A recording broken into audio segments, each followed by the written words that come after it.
Welcome to Between Two Pastries. This is Nicole. Hey everyone, it's Annie.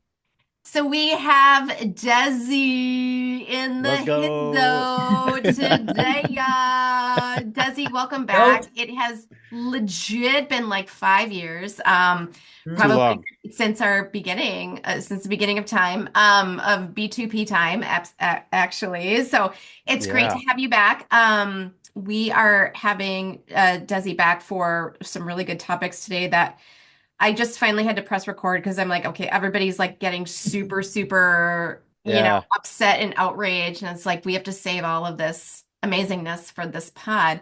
But because it's been a minute, Desi, why don't you go ahead and introduce yourself a little bit of background, anything else you want to share with people, just so, Yeah, what are you people are doing? reminded of, all Jeez. your goodness. God. I know like the classic entrepreneurship media thing is to create an elevator pitch, but I'm too Yeah. ADHD for that. And Right? I'm doing so much that, you know what? I'm just gonna go. I'm just gonna riff. Do it. What's good, everyone? Thank you so much for welcoming me back. My name is Dezi Abeyta. I am a proud father, husband, and a performance dietitian. Been in the field for, yeah, I'm about to hit my 10th year mark, if you will, which is cool. I think where I started, Nicole, we already talked about this. Super, super thankful for you for your mentorship and what you provided for me very early on in professional sports. But now I'm doing a lot. God. So most recently in February, I left Red Bull, which in most cases people are like, "Wait, what do you mean you work for Red Bull? Like an energy drink has a dietitian?" Mhm. Yes, they Yeah. do. So had an opportunity there. It was honestly like a really cool dream gig. I got to work with the athletes, the talent, the dancers. So like I got my performance in, right? So that was dope. And then I also got to work on the creator side, so I got to get into my social media piece. And then Mhm. I also played a heavy role into marketing, so I got to check that off my list. Had a really beautiful time, got to travel the world, travel the US, meet a lot of really interesting people. But to be honest, they had some changes internally, and at the time I had a really good gig. It was virtual. So like it really worked for me. And I was traveling a ton and it was great. But I was kind of just feeling a pull to get back into doing my own thing. Shout out to them. No ill feelings, but I don't know. Like I just kind of felt like a pull to come back into doing my own thing. So as of 2 months ago, I just hit my 60-day mark of rebuilding my nutrition empire. I'm trying to do it more thoughtfully this time around because last time I was kind of lost in the sauce of, I'm gonna get out there in social media, regionally, worldly, if you will, and just like try to create impact there. And I honestly forgot about like how connected I am to my city. And so this time around, I am in the process of getting a team of dietitians together so that we have an insurance arm, if you will. Just started a lot of my social media work. Just two partnerships just came through, which I'm super excited about. In regards to my own podcast, I've sort of changed up the drop sequences. For me, at least, I was kind of getting lost in the sauce of like dropping every week to stay relevant. I'm done with that. I'm actually going to be dropping what I refer to as a podcast album. So it's going to be close to 20 tracks that are just dropped in one setting because I'm like, you know what? I've been really inspired by a lot of the musicians and artists that I've been able to work with where I'm like, you know what? I'm just going to drop an album, dietitian album, if you will. So I have that going on. I've been doing a lot with Men's Health Magazine. I actually have my first in-person journalism event at the end of this month for a biohackers conference. So Woo. yeah, Nice. I got some cool things in the mix. So like I said, I don't have an elevator pitch. I just took up 10 minutes of airtime just telling you what I've been doing. But yeah, like I don't know. My interests lie in all the things. I know Yeah. like most people will say like it's not good to get distracted. That's just how my brain works. Yeah, but you're also organized in your distraction and you're Yes. intentional in your distraction, right? So Yeah. Yeah. It can absolutely work in that way, and it clearly is for you. And Yeah. it sounds like Yeah. you're really having a blast. You're doing all the things that you love, and you're spreading all the good news. So, I mean, this is great. So, welcome Yeah. back. It's awesome to have you. Yeah. No, I'm excited. I'm excited. I know that we've exchanged some comments here and there, but yeah, I'm happy to be back. Let's talk our shit. Yeah. Yes. Okay. So we kind of had, two solid topics to talk about, and I feel like Um, let's start with your thoughts on like just the crazy stuff that's happening politically. Yeah. Yeah. And Serious with, stuff first. yeah, let's get that stuff and then let's get all of our anger out. Okay, so yeah. So let's start here. Let's start the build. So just curious on your thoughts on some of the food policy things that we're seeing going into effect. I know that you've done a bit of I have. yeah, work on that. And so again, just another perspective or, what else you're maybe seeing. Yeah, we talked a little bit about this off air when we started to get worked up, which is why we press record. I think the interesting piece is, I think a good place to start is the Make America Healthy Again movement and the Maha movement. Now, I've been trying to do my best to show up as my authentic self. My authentic self is caring. I'm a critical thinker.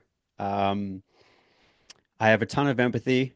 So like I'm trying to show up as those pieces. And then the other side of me is the science communicator. The other side of me is the understanding and nuance in science.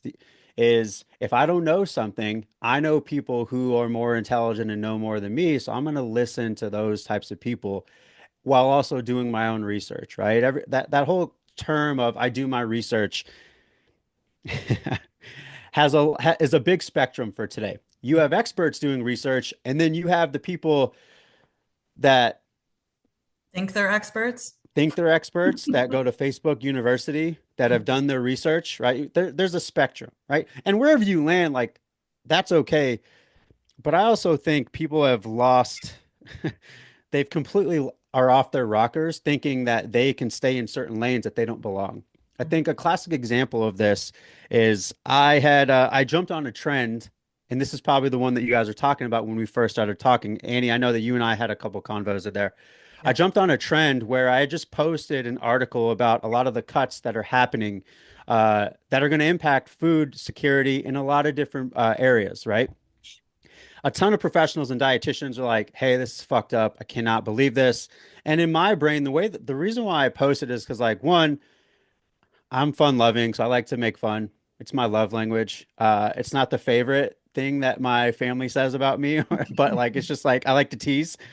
But so it was done in a teasing fashion. Well, we had a ton of people that had commented and engaged that were professionals. And so for me, what has always been really fantastic is I have access to all of you, which is why I'm on this pod, right? Through Yep. social media, which I love that shit.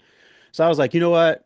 It'd be really cool to start understanding what's happening in these different places regionally so that we as health professionals can try to figure this out together, Right. right? Now, there was other comments that came from the other side that were trying to educate us, and I had a moment where I was like, I should probably engage because I kind of want to talk shit to them because you have no idea what you're talking about. And then I kind of took a step back and I was like, all right, so I'm rebuilding my empire, if you will. How do I want to spend my energy? And I kind of came to this like understanding in my brain where I was like, you know what? So the Super Bowl just got passed or just passed in February, right?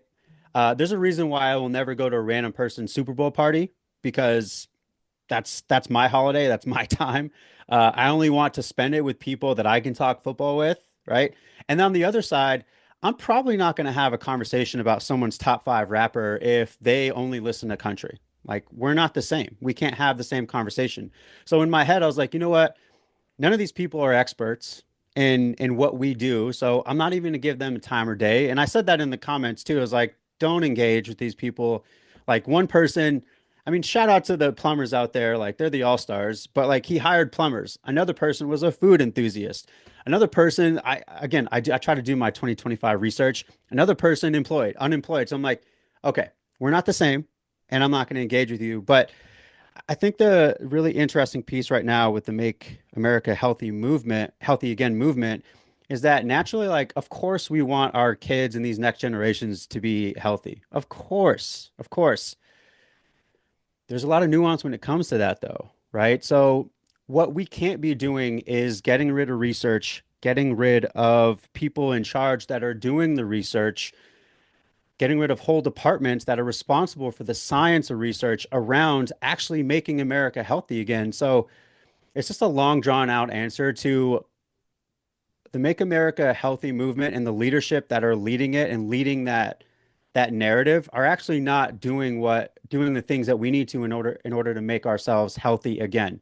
You can't kill science and research and think magically that food additives are going to be the saving grace of any sort of chronic illness. And I just think it's very performative with what's happening right now, and it's unfortunate because people are eating it up, except the critical thinkers, which I think we know which side they're on. Right. I'm gonna interject with 2 points. So your last point about, food additives and dyes and all of those things Yeah, being eliminated. And Annie's that's, favorite thing. yeah, oh, I can't Favorite even. thing. seriously. That is whew, yeah.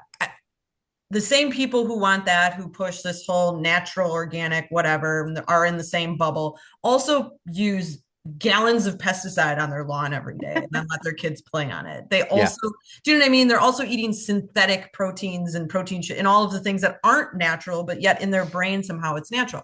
That's super frustrating. And that is the part where it's like, if we're going to make America healthy again, like we need to consider all of these factors. Like, why is food at the center? Why? That doesn't make sense.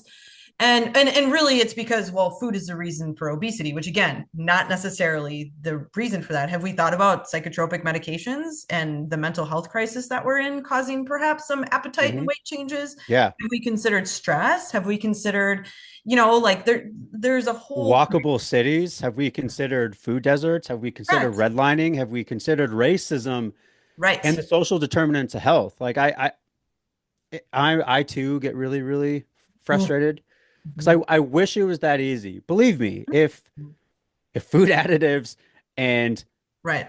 food in general was like the one cure all, by all means. But you know what could help us there? Making sure that we are investing in communities because not everyone is of the same They privilege. don't get it. Right. They There's don't get it. we need to educate, and there needs to be funding for people like us to be able to help people read a Hmm. food label or help people just understand where they live and how to get to the grocery store. I mean, I know that sounds silly and adults should be able to figure that out, but like some people just don't know in their No. communities because they're not given that access. And one of the things, and it's similar to kind of the same thing as we're talking about community, like one of the components that you posted was how they're ending all of the school lunch programs and breakfast Hmm. programs and all of that. And I want to understand the argument on how that's going to make America healthy again. Is it just because we're restricting people, so now they just won't gain weight? Like, do you know what I mean? Like, Yeah. where does that piece come in? And that is truly the 100% clear view that, like, it's not about health, it's not about community, it's about classism and really just let's just find gaps where the poor people don't get to have anything anymore. Yep. That to me, if we're talking about critical thinking here, that's what that means. I don't see anywhere where that means you're going to end up healthy. Mhm. The argument there, when I say this to people, they like look at me like I'm joining the dark side, and I'm like, dude, this is for journalism reasons. Like I'm just trying to understand. So I created a Finsta for TikTok. I don't know what the version is there. Like I'm a millennial, I'm not a Gen Zer. So I was like, I just created like a burner account because I was like, you know what? Again, let me try to have some empathy. Let me go to the other side and see like how they're receiving their information and see what people are doing. I saw a lot of chess, not checkers. This is why he's doing this. Mm. So dumb. I saw a lot of that. I saw a lot of stills of people just like, you guys don't understand. Like, we're going to crash the housing market so that the American dream can be affordable, like all that stuff, right? So I'm like, okay. So I stumble across a lot of the people who are talking about these programs and government efficiency. A lot of their argument, at least from the internet, is that funds have not been allocated properly, right? The interesting piece is that the main argument is that those funds were actually not used for like fruits and vegetables. And a lot of them are like, when's the last time you saw this in schools? There's a lot of nuance when it comes to this, right? Because like what is accessible on the lunch line versus what's accessible through snacks, which I don't know about you all, but like if your only meal is lunch and you're a kid who's being active, trying to learn, also trying to like take care of their family, probably 500 calories is not going to do it. So like there needs to be snack, there needs to be breakfast. So like there's all of these other pieces that no one's really thinking about. And I think the really hard thing about that is their argument, at least from what I'm seeing, is that if we make it run more efficiently, then we're going to be able to pay the local farmers to source the produce for the kids so that the community grows. Which again, like naturally, I'm like, oh, this They sounds already dope if do that's though. exactly like That's this what sounds commodities dope if are. that's like Right. what is happening. But and then I'm like, that's literally what any food organization is Right. currently doing Doing. right Exactly. fucking now. Right. Mhm. And for those who are like, I don't see this, my first thought and question is always like, dope, how much time have you spent in the schools? How much time have you spent at any Right. of the food pantries in your city? How much time have you spent in the communities? Like I was part of a free lunch kid growing up, right? Even just like the process and the bias around like how I felt as a young kid, like Mhm. I shouldn't have felt Yeah. that. Like, No. why? What sort of pressure was I feeling being 6, 7, or 8 that was like, oh, like I, something's wrong with me, right? So, like, there's the shit has levels. And I think what we really miss out on is one, if you're not in the health profession, I wouldn't guess that you're going to know this. But then again, like that's the critical thinking eye. It's cool if you don't know something, go to people who are smarter than you, Hmm. Correct. engage with them, understand Ask what's a going on, question. and then do your own research. Like it's okay to say that you're dumber than someone. Like I'm dumber than a lot of people. Mhm. My Yeah. knowledge is just very pinpointed in like this type Mhm. of shit. Sure. Absolutely. Yeah. Yep. That's how it's supposed to work. Right. Yeah. But people have a really hard time asking for help. They have a hard time admitting that they're not good enough, or, over the last 10, 20 years, it's like we've just diminished in confidence as a society, or just being able to like, or maybe now it's too confident. I don't know, but it just feels like people are too stubborn to be vulnerable Hmm. and to Yeah. say like, I don't understand this, let's seek out the right people instead of going onto social media where it's so polarized and just Oh, listening to the one side. right. Yeah. It's really frustrating. Yeah. Right. Those pieces are always really hard. I Mhm. think naturally as a collective, like we all want very similar things. I think the topic of privilege is a really hard thing for people to understand because like the people who are shouting freedom are it's not that you love your freedom, it's really that you love your privilege because if it Hmm. bothers you that people in different socioeconomic classes are getting support Mhm. and you're bothered by the tax dollars that you're paying to like support that. Like I remember my wife and I were having a conversation and a couple things were on the schedule for debate or whatever locally or at least from a county perspective here in Arizona. And uh, the to my knowledge at least, the bus fares here, there is no bus fares, but they were going to be like, we should charge them so that we can fund these other things. And I was like, bro, I'm good. Uh, I'll pay for the other things. Like Mhm. those people are taking the bus for a reason. Like do your thing. Like you're Mhm. probably getting to a job, you're getting from place to place, or Mhm. you're just trying to save the earth and like you have the like bio like y'all are salt of the earth. You're fine. I'm fine. And it's just kind of stuff like that that I'm like, again, there's probably a lot of nuance when it comes to this politically and what's going on. But for me, at least, it kind of just comes down to where do we miss the boat on taking care of one another? Like Exactly. what happened here? Yeah. Like I don't know about y'all, but like I'd really love to talk to your parents. Like you guys fucked this up. Mhm. Because my Yeah, yeah, parents, yeah. my parents were like, you look out for one another. That's what we Mhm. do. That's what we do in this house. And maybe it's being from a big family that like you just collectively like we're a team where I look at the world this way, but when I see stuff like this, it's like it's not that you love freedom, you love your privilege. Like let's just Right. Mhm. start there. Yeah. Yeah. That's a That's problem. such a good point. It's a Hmm. Yeah. huge problem, and unfortunately, it's going to affect a lot of people who are not whose access to groceries or fruits and vegetables. It's just going to get worse. Access to Right. school food programs, like access to everything is going to get worse from a nutrition standpoint. Which again, circling back, is not making America healthy again. Like our outcomes are not going to improve. No. So it just, it's a struggle. And I have a lot of my dad's side lives in like, outside of St. Louis and, I was that, gonna ask like how yeah, the Midwest is, yeah. because I was like, Milwaukee's I great. don't know. Yeah. Yeah, they live in Illinois and in small towns, let's put it. And I had a cousin who posted on, oh, it's so great, Kennedy and RFK, like in the Make America Healthy Again movement. And I wanted to say to her, like, what about all the alcohol you consume? Like that's just like that's good. Like Yeah, that's regarding healthy for things that you. we can't pronounce, like ethanol. Like, Yeah. what's that? What is Like, that? it's like, Like you want food dyes out of things, like that's important to you and whatever. But like on the same hand, you're doing all of these other things that are so easy to just change, or are they not? Because this stuff is hard, and you just want to like question some of like people's views on health, and that's why when people say like let's make America healthy or I want to be healthy, it's like no, just be, Hmm. or just be. Food fits in. Listen to hunger and fullness, and you'll be fine. Like it's really tough. it is. Can we laugh a little bit at RFK?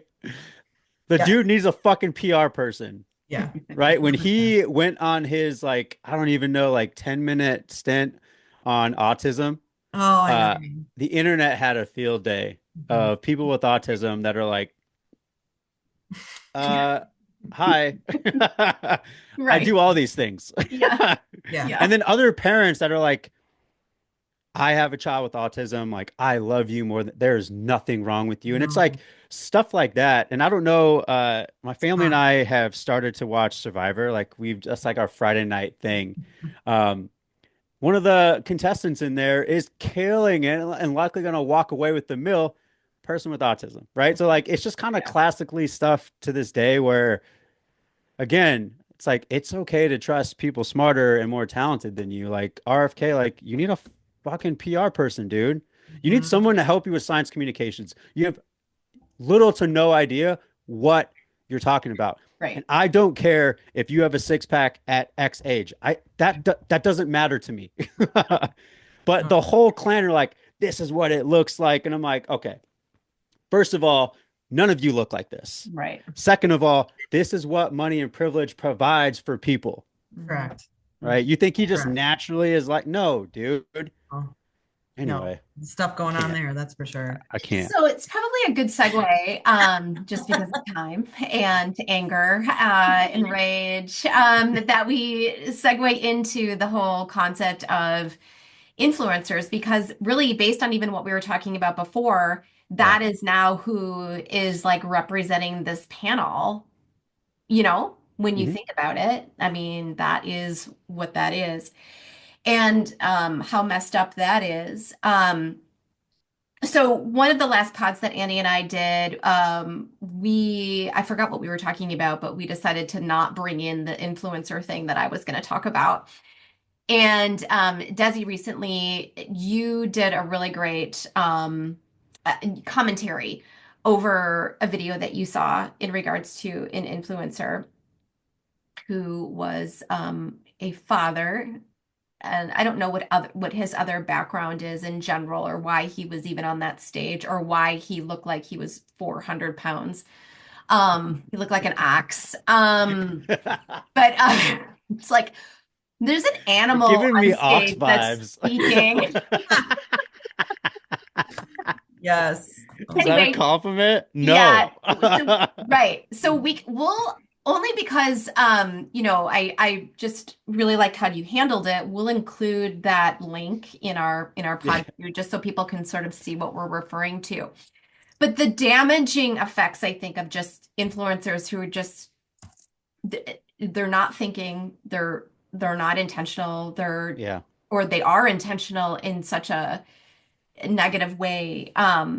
It's just it's very upsetting. I've been seeing a lot of things that will pop up, like the ones that you're seeing now where nobody speaks, but it's like, oh, look at the comments to find my 5 ways of Yeah. not to be human anymore. You know what I mean? And Yeah. where somebody's like cutting an onion, the whole time. But Chris is wearing a sports bra. well, Just they're like always wearing a sports bra. I mean, what more is there? with hair down, makeup on. Yeah. I would never do that. That like feels so yucky to me. But I mean, some of Yeah. the Yeah. language and stuff that's being used, and being that we work with a lot of disordered eating and eating disorders and stuff. This stuff drives me crazy because it feels like basically every single influencer has basically an underlying issue or some kind of Mhm. disorder. Yeah. Do you know what I'm trying to say? And they're just I do. I projecting do. their own personal BS and false beliefs and mixed up ways of functioning onto other people. And other people are like, yeah, Yeah. I And Yeah. do that way too. in that video, you can like see it transferring to children. You Yeah. can watch Well, that happen. that's where I was just like, it's okay. When Mhm. are we going to finally say, hey, this is getting too weird now? So, Yeah. I anyway, mean, so like you said, you'll put the link of the I post just will. for context, but for like the listeners out there, like what the hell are you talking about? Let me kind of just give you the lay of the land, Yeah. what it brought up for me, and then some of the commentary that I had. So, Andy Elliott is a pretty friggin' prominent. I mean, I guess you call him an entrepreneur influencer. I wouldn't give him the term thought leader. I think more positively of the people in that space that are actual thought leaders. So he has more than 2.5 mil followers on Instagram. I don't know on TikTok or across his other platforms, but he's very much of the toxic masculinity community. He's the same type of dude that will go to some of these sales functions where he's really trying to like fire up organizations and whatnot. And we'll have guys like take off your shirt and we'll put value on, you know, what their midsection or what their body comp looks like, right? And so Ah, naturally, the people that don't have six packs is you don't love your family, you don't love yourself enough. And like that's very much the type of like very toxic oh, masculinity energy that he provides. So that was my introduction into him. So I was like right away, I was like, dude, you're a douchebag. So a couple years removed now, like I see his stuff every now and then where I'm like, right away, like you're gonna swipe, dude. Like I'm not even gonna give you a second of my time. Like to me, this probably isn't the most positive thing to say, but like you're a trash human to me. Like I'm not engaging. So he recently just had an event with David Goggins in Dubai where he was on stage. He had a 12-year-old and a 9-year-old girl with him on stage. And so the whole premise of this was this like really big event. And what he likes to do to start his event is he'll have everyone on stage take off their shirt to show their six pack. Like that's just like what they do, right? Very, very weird. If I was in the crowd, I'd be like, what what did I just invest in? So so this is happening, right? And so he's telling the story where he's like, you know what? Like both of my girls, they're eating junk food, and I gave them an ultimatum. Like, hey, if you guys get a six pack by the Dubai event, I'll give you a shopping spree or whatever you want. So and he's like, girls, go ahead and show us your abs. And right away, you can kind of tell they're a little bit apprehensive in front of people. And so they kind of like lift up their shirt and like people start cheering. And he's like, don't be shy, like show them. And like the dad in me was very much like, I would never, Mm. ever put my little girl, she's 9 years old. I would never put her in this position. Like never, ever, ever. The clinician in me who has spent 10 plus years in eating disorders, who Mhm. has heard countless amount of traumatic stories, provide a commentary on it. And I was like, you know what? The interesting piece about this, especially from a female perspective, is that a lot of the females that I've worked with, for those that don't know anything about eating disorders, are often accompanied with trauma. Of course. And so Yeah. Yes. a lot of the story or timelines that I've heard, multiple, have always been moments where it's like, I'm a young adolescent girl. I start to go through puberty. My body starts to change. Yep. Someone makes a comment or someone starts to sexualize me. And then I start thinking, and then things sort of, Yep. again, Yes. go off to the races, if you will, in a very traumatic way.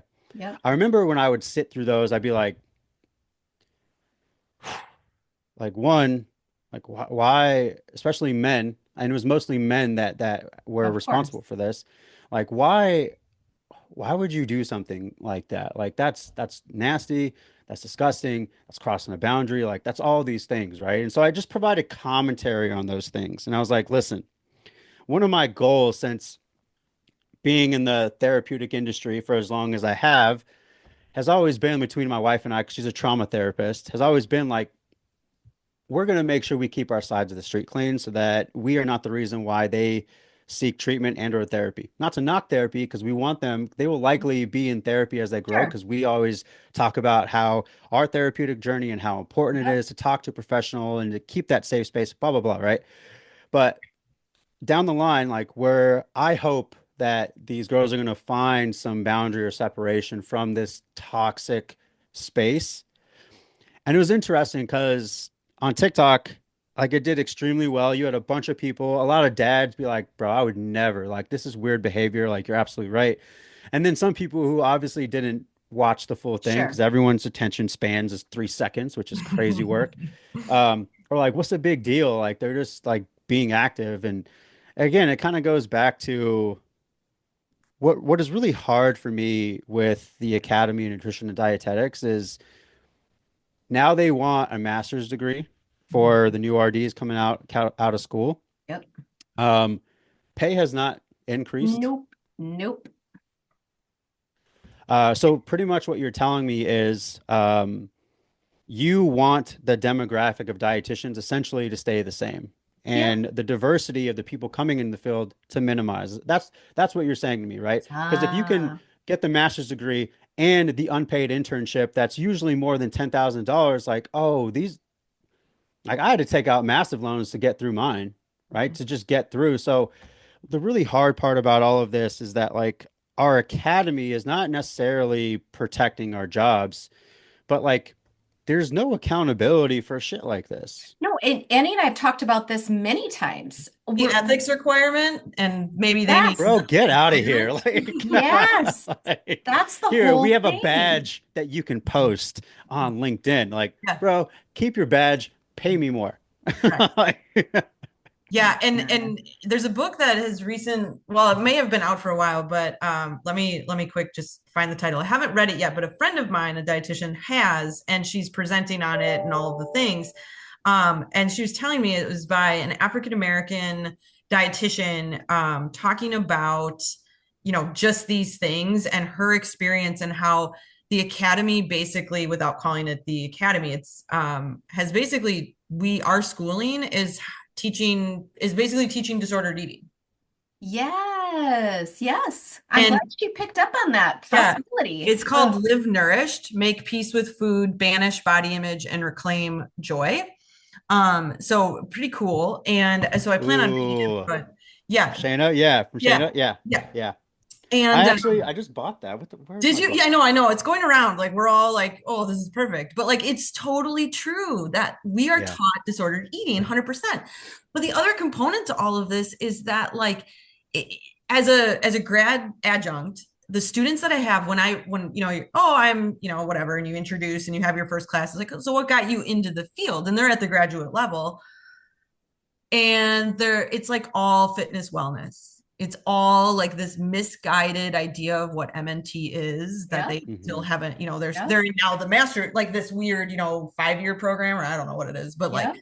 whatever they're doing now to get a master's. And so they're kind of on that path and they haven't hit MNT. And it's like, you have no idea Nope. None. And like you're still interested in like weird herbals and like things that you think are going to make people healthy. Like you're still there. So You know, it's really tough because it's like you're 100% right. The pull of people who are, white females essentially, yeah, who can afford all of this. yeah. And it's so stupid. I hate it, and my regard for It's the academy is not great. no, same. If I if I can Mhm. figure out like how like not to like pay my fee to them so I can keep my credential, like I'll figure it out. But like, dude, I'm not giving you guys money. Like, get out of here. I Like, I'm know. not a fan. Right. Like truly, if we're thinking about the wellness of the US, like the US is a melting pot. Like you have to understand the diversity and the value of diversity in these communities because when someone looks like you, you're more able to be safe in your process because this is what most people like really miss.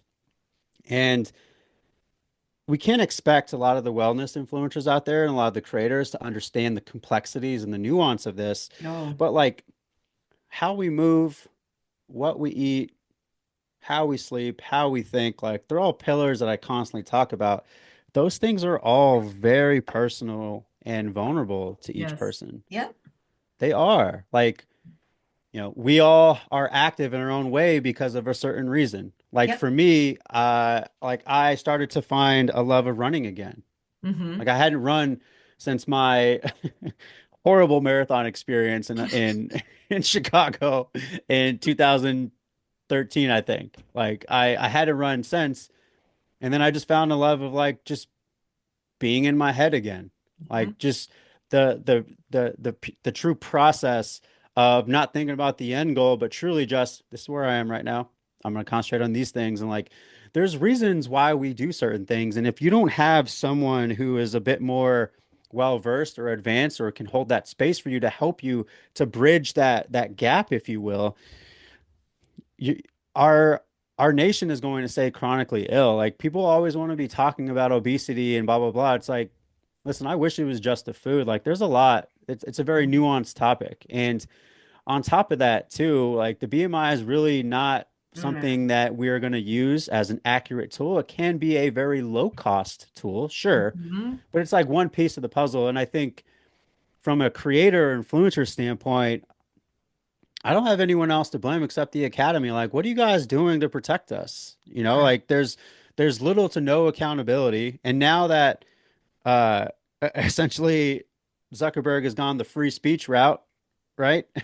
Now it's just a heyday for whatever anyone Yes. wants to do. I mean, I started doing a series where I was just doing like reaction videos. Mm-hmm. Um, and I found this weird cult of people that are like the raw meat or the spoiled raw meat crowd. And I'm like, this is crazy behavior. Like, I've just been commenting now instead of going to bat, where I'm just like, hey guys, most insurances cover free therapist sessions. Here's like best sell for like some of the I just tag and I'm like, I'm gonna leave this here. I'm gonna drop this bomb. Right. Some of you might need to take it. Others will just be like, go buy it. But like truly, this is a mental health condition. Yeah. Yeah, 100%. It's disordered eating, if not an eating disorder. And working with that population, when you talk about like the academy and being supportive and diversifying our field and everything, like when I go to talk to a patient in an acute setting, non-eating disorder program, and they have an eating disorder and they're male or African American or Hispanic, or Oh my God. they struggle to talk, they struggle to like, they don't want to engage. It's not me. I mean, and sometimes I have conversations just about like what they do. Like we don't even talk about it because we're just talking because that's the comfort level that I give to Yep. them. Yep. And they truly, there are so many, in particular, African American females and males who are not diagnosed and should be, Yep. and who are struggling with eating and body image, and but yet it's a privilege disorder. Mm. or it's a Yeah. privileged diagnosis. And that to me is just, it's really tough. And there's not enough emphasis with the academy on that, or in our field, or just in general. The general public finds disordered eating normal. And if you're not on a diet, you're abnormal. And Yeah. it's really tough when we start to talk down that road, Yeah. for sure. And that's what makes me nervous, as we circle all the way back to Make America Healthy Again, is just how much sicker people are going Perpetuating, to be. perpetuating, Right. perpetuating. Right. No, it's very true. I think my first introduction to like even my own level of privilege was my first job was with eating disorders in inpatient treatment, where naturally those people are very privileged. I mean, to stay for 30 days, like Yeah. 75K and above, like Yeah. crazy money, Yeah. crazy work, Yeah. right? And consistently, a lot of the patients that I had really struggled with like a lot of comorbidities, but a lot of them also was accompanied with orthorexia. And Mhm. so the types of foods or the types of things, types of conversations I was having with people was much different before, after that job, I stepped into community nutrition where 90% of the people that I was working with were Spanish speaking only, were immigrant families, first gen families. And this was Nicole, right? Kind of during the transition when you and I met, when I started Sure. working for the baseball club. But like, I remember I would have these conversations with clients about like foods like quinoa, foods like couscous, foods like X, Y, and Z. And I remember getting like blank stares. And after a couple of weeks, I was like,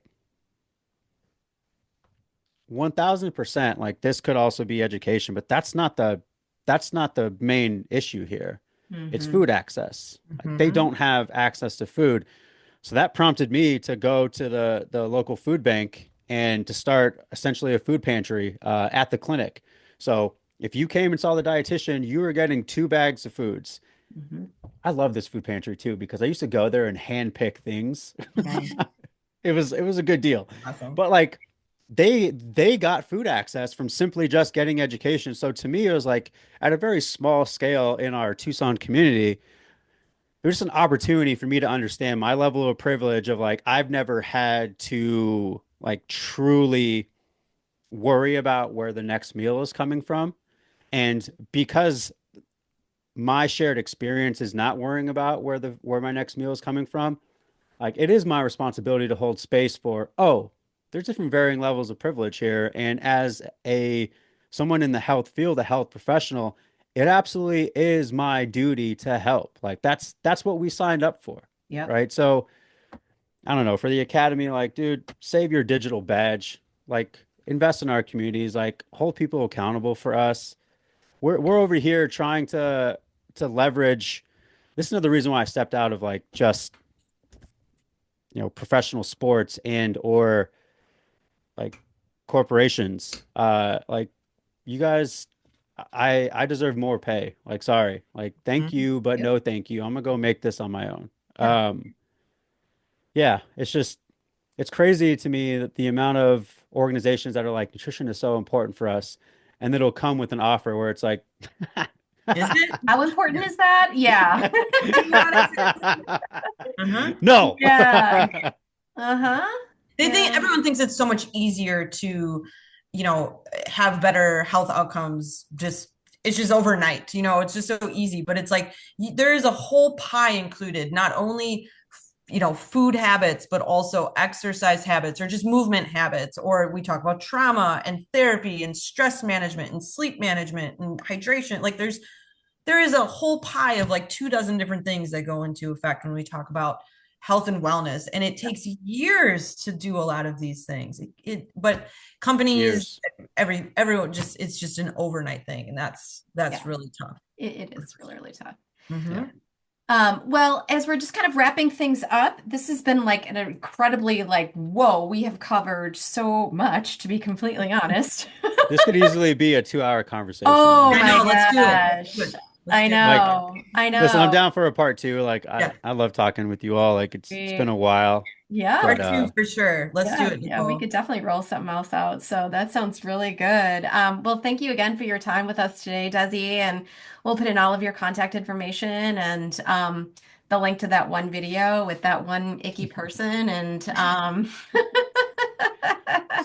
So weird behavior. Well, I was like traumatized by, sorry, we're going back to it. We really have to wrap up. I was just traumatized even by watching it because I was appalled at that a man would do that to to children.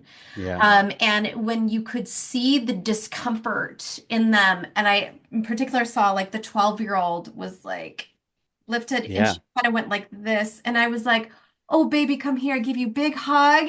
Yeah. And, how can I help you be a kid? How can you be a It's like, kid? no, like, Please. listen, like, listen to how you feel right now. Like, I support you. Like, let's go. Oh my gosh. I mean, I was just like, this is mortifying because I was thinking, like, how many people were in front of them too? Like That we're cheering. a Like, that was another thousand, piece that I was several like, hundred. I mean, I need the authorities to look at each and every one of your laptops right now. Yeah, At exactly. least 75% of you are 100%. going to jail. well, 100%. that's the thing. So I just, Well, and one thing here, I've said it and maybe on this podcast, and I'll say it again. There are at least 85% of every patient that rolls through just at my facility, not including all of the facilities, just at mine, where each bed, we've got 28 and 28 inpatient beds. At least 85% have sexual abuse in their history from a parent, absolutely. neighbor, family member. People have no idea how much It's sexual usually, assault and abuse yeah, is going on. Yeah. it's usually Yeah. who you know, It's Yeah, it's really, really it's frightening. Mhm. literally anyone that you talk to has probably some history around it, and Yeah. it's really 1000%. gross. So Well, that yeah. I think that, if you are going to be an influencer, you have a lot of responsibility.